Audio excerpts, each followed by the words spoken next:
How did you deal with it, though? I mean, because you were kind of singled out amongst a few other people. You know, I mean, I was a silly, creature at that point who, once there was this crew here from BBC and they said, can we have some, whatever.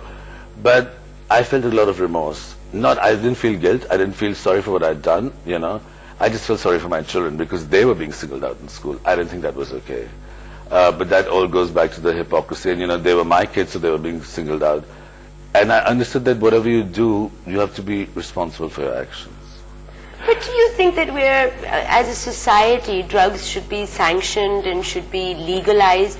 I mean, I don't know. I haven't read anything or, I don't have any qualified information to say whether that actually helps the situation or doesn't. But there are many more Malays in India. I mean, I think this is just, maybe this is something that's, the purview of the rich.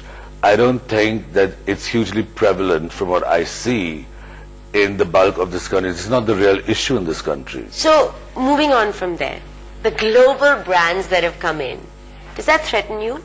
Listen, they're in a different price point. Indian fashion, even though everyone complains about how expensive it is actually at many levels much better value for the inputs that go in. I think that it's certainly going to, as you can see at Emporio, enhance the standards of quality and service because they've really mastered their marketing.